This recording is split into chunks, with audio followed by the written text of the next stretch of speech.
across Uttar Pradesh, Narendra Modi's popularity is at blockbuster levels at this time, and he's beating the local chiefs. Yeah, these are the kind of the highest ratings any leader has notched up in Uttar Pradesh, possibly for a very, very, very long time. Neither for a chief, because UP is a very fractious electorate. So any party that is able to touch a 30% vote share ends up with disproportionate amount of seats. If you have seen in the last assembly elections, the SP had barely polled, I think, 28% votes, and they have won a significant majority in the state assembly. So I think these numbers show that the entire momentum is with the BJP. And in Purvanchal, I'm looking at the number, 48% in Purvanchal is great news for BJP, because there are many seats where BJP had not been very strong, even in the years. Uttar Pradesh. Even in, so there across, are seats across where all BJP regions. wasn't doing well. Over there as well, Ashok Lahiri, the BJP has been able to bump up its numbers. So unlike in the last elections where they did poorly because of the RLD impact in Western Uttar Pradesh, over here, Modi's popularity is across the six regions. No, the BJP, I think, Ajit Singh, we had an alliance in 2009. Yes, but I'm saying that the BJP itself didn't pick up too many seats. Now, the difference that we're seeing is that Modi's popularity is almost equal all across Uttar Pradesh. See, Rahul, you have to be slightly careful. There's not a presidential election. Okay? Leadership matters. So if your leader is very popular, he or she will swing votes in your favor. But ultimately, there is a name and a face and a candidate in every constituency. So you may find a dualism that the leader is very popular, his popularity or her popularity is much more than the votes that you are getting in the seat. We'll come to that in part two. Yeah. We'll come to that. I'm saying Mr. Modi's wave is definitely going to benefit BJP in a big way. But whether it will translate into the same... That's the challenge for the BJP. Make no mistake about it. I also want to introduce at this time our guests who are joining us from outside the India Today Mediaplex tonight. I want to begin by introducing Shiv Vishwanathan, and I wonder how many one-liners laced with genius he's got lined up for our viewers tonight. Welcome, Shiv. Sharat Pradhan, one of the foremost voices on Uttar Pradesh politics, is joining us. Ace political commentator Veer Sangvi Sudhindra Buduria representing the BSP. I want to go across first to Shiv Vishwanathan on the figures that we've put out so far, which show that Narendra Modi's popularity is more than that of any other leader all across Uttar Pradesh. And while other leaders are popular only in certain pockets, Modi is popular in all the 6 major regions of this battleground state. Mr. Vishwanathan. See, I think Modi has an advantage.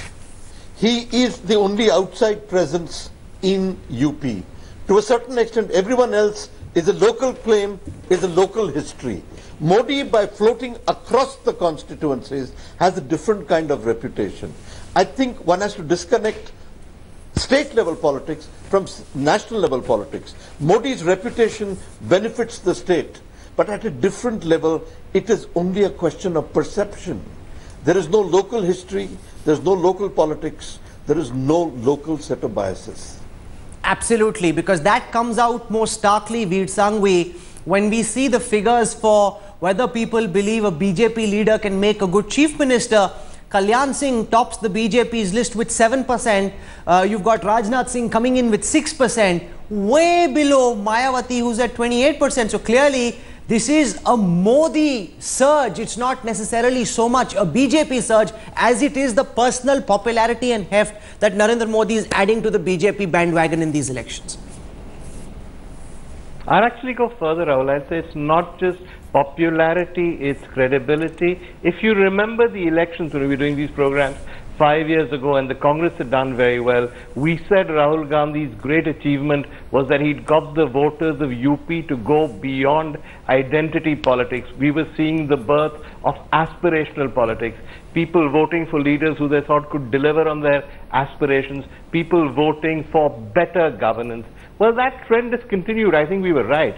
But I think the Congress was wrong. It lost out. The vote for Modi is not, as far as I can tell, an identity-based vote. It's not a vote because he's communalized the electorate or played the Hindutva card. It is aspirational voters in UP believing this man can give us good governance. And that, I suppose, is more to do with credibility than popularity.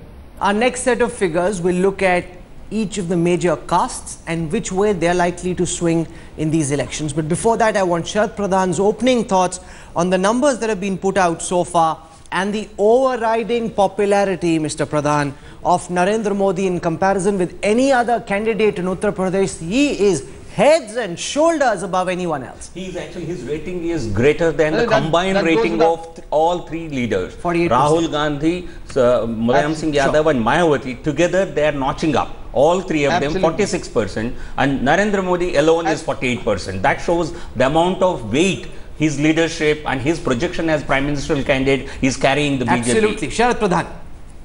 You know, what Veer Sarvi said just now is very significant, because it is a question of credibility.